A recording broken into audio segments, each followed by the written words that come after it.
Illum ser nagħmlu żjara fil-Mużew tal-Arti. Dan il-mużew jinsab fi triq nofsinhar fil-Belt Valletta u qiegħed f'wieħed mill-isbaħ palazzi li għandna fil-Belt Kapitali tagħna. Hawnhekk insibu miġbura l-kollezzjoni nazzjonali fil-qasam tal-arti. Mal-mogħdija ta' żmien din il-kollezzjoni nġabret ġodda lill-mużew u llum qiegħda sabita għall pubbliku proprju f'dal bini ta' warajja.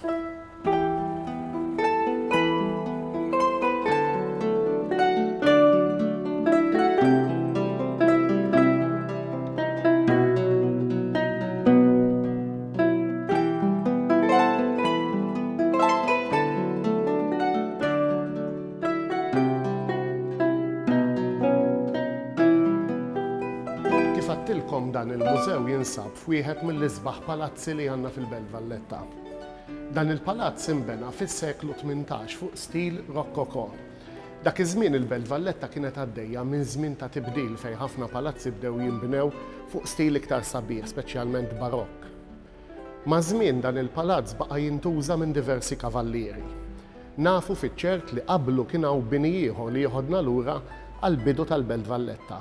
Però kif għattilkom fis-seklu 18 imbena dan il-palazz sabiħ.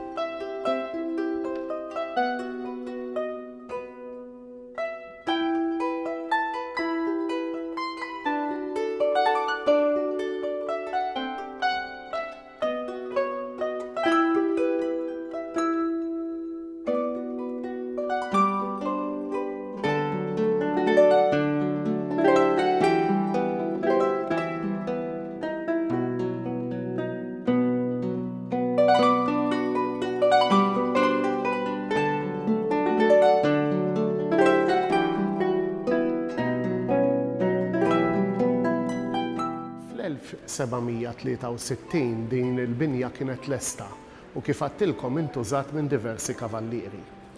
Meta l-Ordni ta' San Ġwan tkeċċa mill-Franċiżi minn Malta u wara mbagħad ġew l-Ingliżi, dan il-palazz sar id-dar tal-Ammiral tal-Flotta u baqa' hekk sal-1974 meta dakinhar kien ġie fidejn il-Gvern Malti u s-Sinjorina Agata Barbara li kienet Ministru tal-Edukazzjoni fetħitu l-ewwel darba bħala Mużew Nazzjonali tal-Arti.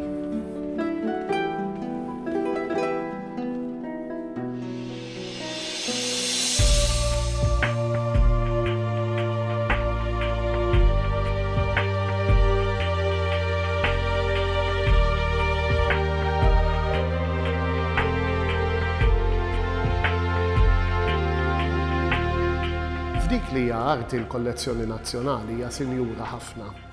Fil-pittura, fil-qasam tal-pittura f'dan il-mużew insibu bosta kwadri li jieħduna anke lura ħafna fi żmien. Hawnhekk pereżempju warajja taraw pittura li nqalet minn wieħed mill-katakombi tagħna, katakombi tad-Dejr, u hija waħda mill-ewwel rappreżentazzjonijiet tal-Kristu Kurċifiss. Dawn il-kwadri u diversi pitturi u xogħlijiet oħrajn iżejnu swali ta' dan il-palazz. U mal-mogħdija minn sala l-oħra inti timxi tul is-sekli fejn tidħol il-pittura. Barra minn hekk il-mużew mbagħad għandu wkoll kollezzjoni sabiħa ta' opri artistiċi oħrajn fosthom amajjar, ħġieġ, fidet u anke skultura. Però dawk meta nimxu minn sala l-oħra narawhom flimkien ma' xogħlijiet ta' pittura li nsibu f'dan il-mużew.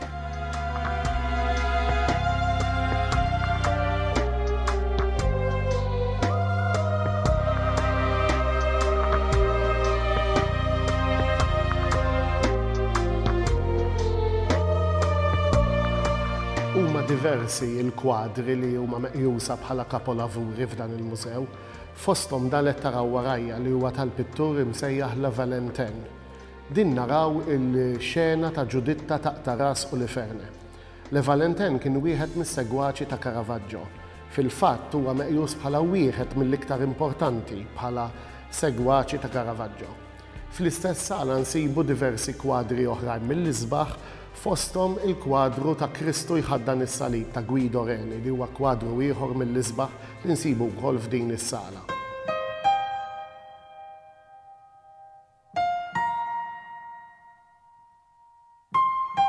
Fost l-ismijiet ta' nies importanti li nsibu marbutin ma' dan il-mużew insibu l-Mattia Preti, il-pittur Kalabriż li f'pajjiżna għamel xogħlijiet mill-aqwa. Fosthom is-saqaf tal-Knisja Konventwali ta' San Ġwan, dik li llum ngħidulha l-Konkatedral ta' San Ġwan.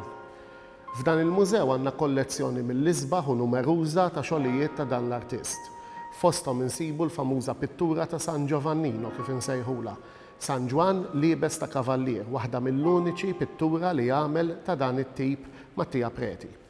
Kif għattilkom il-mużew għandu diversi xogħlijiet ta' dan l-artist, però Mattia Preti huwa bniedem li barra li żejjen il-mużew tagħna u l-Knisja Konventwali żejjen ukoll ħafna knejjes imferxin ma' Malta Għawdex bix-xogħlijiet sbieħ tiegħu. Fil-mużew insibu l-istorja tiegħu u x-xogħlijiet tiegħu wkoll biex jiġu apprezzati minn dawk kollha li jiġu jżuru dan il-mużew.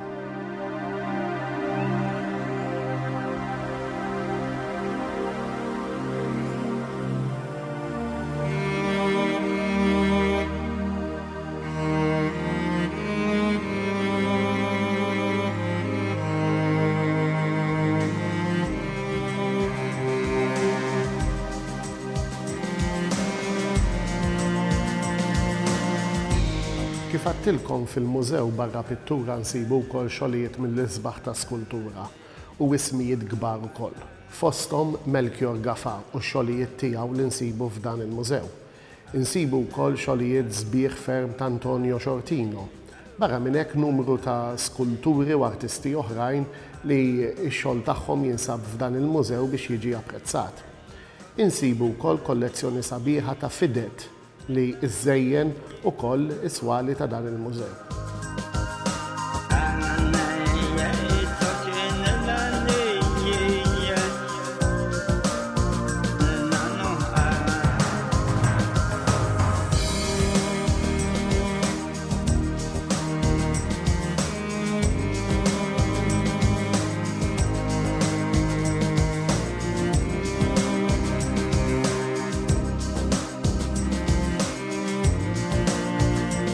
Isem ieħor fost il-ħafna artisti li nsibu preżenti f'dan il-mużew huwa Anton de Favray. Dan għandu sala dedikata x-xogħlijiet tiegħu u wieħed jista' jammira l-kapaċità ta' dan il-pittur Franċiż li kien ġie jgħix f'pajjiżna. Barra minn hekk imbagħad fi swali oħrajn insibu xogħlijiet ta' artisti Maltin bħal Francesco Zara.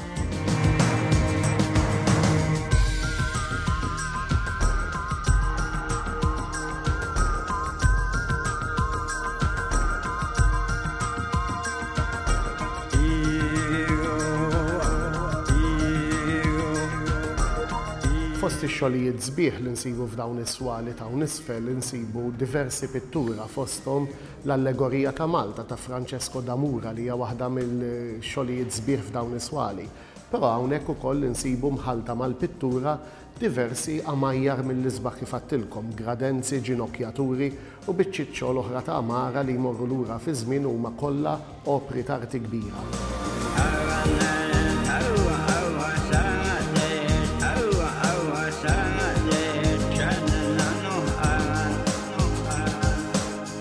Il-pajsaġġ Malti huwa preżenti wkoll fix-xogħlijiet li nsibu f'dan il-mużew fosthom il-pittura sabiħa tal-Port il-Kbir ta' Turner li huwa pittur Ingliż li għalkemm qatt ma ġie f'pajjiżna għamel waħda mill-isbaħ xogħlijiet li nsibu f'dan il-mużew li turi xena tal-Port il-Kbir.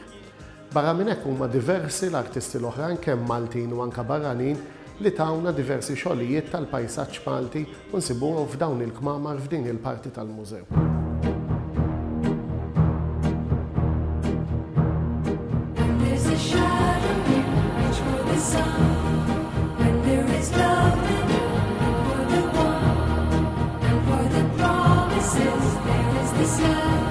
Insibu mbagħad swali dedikati kompletament għal artisti Maltin.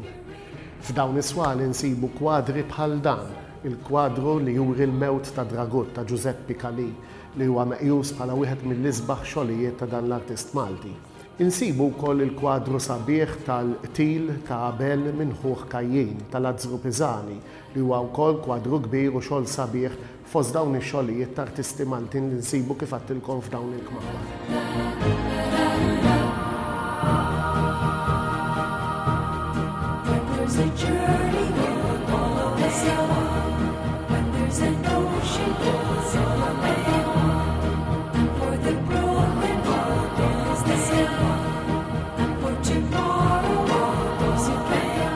Il-Mużew Nazzjonali tal-Arti jiġbor fih żewġ stejjer, l-istorja tal-binja, binja barokka, li nbniet fis-seklu 18 u li għandha storja interessanti ħafna u l-istorja wkoll tal-kollezzjoni li mill-20 tas-seklu 20 bdiet tinġabar flimkien b'ħafna inizjattiva, b'ħafna dedikazzjoni sakemm qed naraw dan ir-riżultati li għandna magħna llum.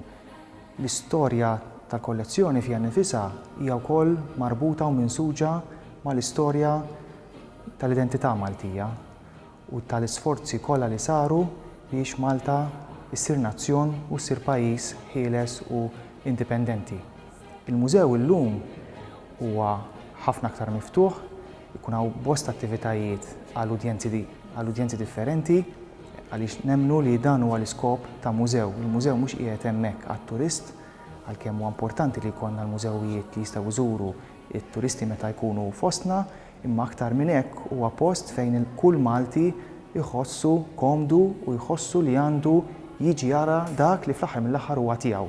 Hawnhekk għalhekk ikollna numru ta' wirijiet u esibizzjonijiet ta' artisti Maltin u anke barranin, xi wħud fosthom din is-sena wkoll ikunu marbutin ma' proġetti internazzjonali, fil-każ ta' proġett li kena din is-sena mal-Mużew Nazzjonali ta' Rumanija, ikollna wkoll attivitajiet kemm għaż-żgħażagħ, kemm għall-udjenzi aktar speċjalizzati fil-suġġett u nagħmlu minn kollox biex dal-post dejjem noffru fih xi ħaġa ġdida jew li mhux is-soltu tkun esibita. Fil-fatt mill-kollezzjoni wkoll tar-riserva minn żmien għal ieħor noħorġu wkoll oġġetti, opri tal-arti u npoġġuhom għall-attenzjoni tal-pubbliku biex dan ikun jista' jżurhom.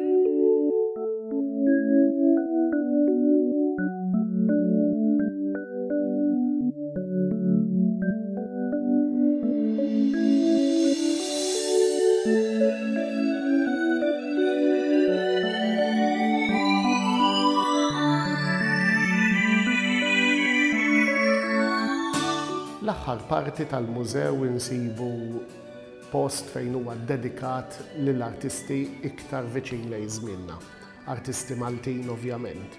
Hawnhekk insibu ismijiet kbar ta' artisti pjuttost riċenti bħal Edward Caruana Dingley, Envin Cremona, Willie Apap, Anton Inglot u ħafna oħrajn li xogħlijiet tagħhom qegħdin f'dan il-mużew. Aħna b'din id-dawra li għamilna ġejna fit-tmiem ta' din il-mawra li għamilna fil-Mużew tal-Arti, però nista' nassigurakom li dak li rajna huwa ftit ħafna mill-opri kbar artistiċi li nsibu f'dan il-mużew. Għalhekk nistidinkom biex tiġu żżuru dan il-mużew u tapprezzaw l-arti kbira li hawn f'din il-kollezzjoni. Allum ser nifqu hawnhekk, però l-programm Malta u lil minna jkompli biktar informazzjoni u biktar affarijiet interessanti x'taraw intom it-telespettaturi.